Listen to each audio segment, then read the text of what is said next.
Welcome back to Crafty Kitchen. Today we're making our own chocolate bars. First, your ingredients you need are white chocolate. It could be normal any type chocolate of in a bowl. Then you need some granola. Then you can have an ice cube tray and a whisk. And it's optional to put Nutella on top. First, we take our chocolate, open up the microwave, and put our chocolate in. Then we're gonna put it in for 30 seconds. or 20 seconds. Stop it every 10 seconds to whisk it. It's been 10 seconds. Now we're gonna whisk it. You can see that they're not very melted. Now we put them in for another 10 seconds. At 10 seconds left, we take it out again and we whisk it. Now I started to notice that the chocolate was a little more creamy and mushy.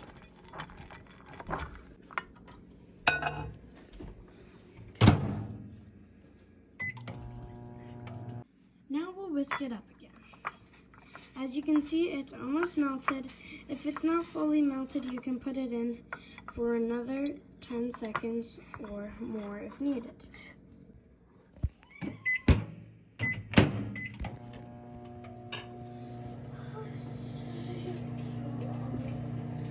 So obviously we're gonna need more chocolate than this, but we can always add more later if needed. Now you wait for it to cool down and gently scoop it into your molds.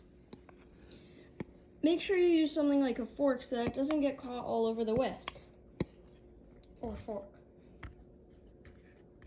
If it gets caught all over a fork, you can just simply wipe it off. But a whisk, you're gonna have to do a little more work. Now we're gonna pour the rest of it in the mold. Now put your granola in or something else chunky for a little bit of extra crunch and bite. You don't have to add anything in, but we like granola and we figured it would be a nice thing to put in our homemade chocolate bars. Now take your homemade chocolate to the freezer. Put it in the freezer for about an hour. So now we're gonna bring ours out. Then after that, peel your chocolate right out of its mold. It might take a few seconds to get perfectly. ASMR. And there you go.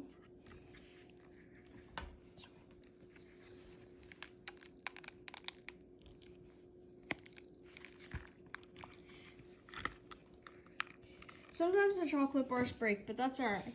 We have this perfectly nice one. Break off the edge pieces to make it look nice. If you want, you can put granola all around it. You just have to put granola earlier on.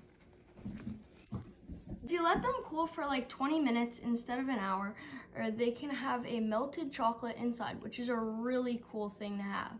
And it makes it feel just like an actual chocolate bar.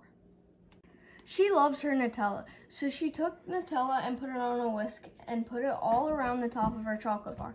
Now she has a white and dark chocolate bar. Now let's try. That is the perfect amount of chocolate. It kind of tastes like Ferrero Rocher. So if you like Ferrero Rocher, this is for you. Again, if you leave it for 20 minutes instead of an hour, it gives this perfect inside that's just melted with an outside crunch. Thank you guys for watching. We'll see you next time on Crafty Kitchen. Bye.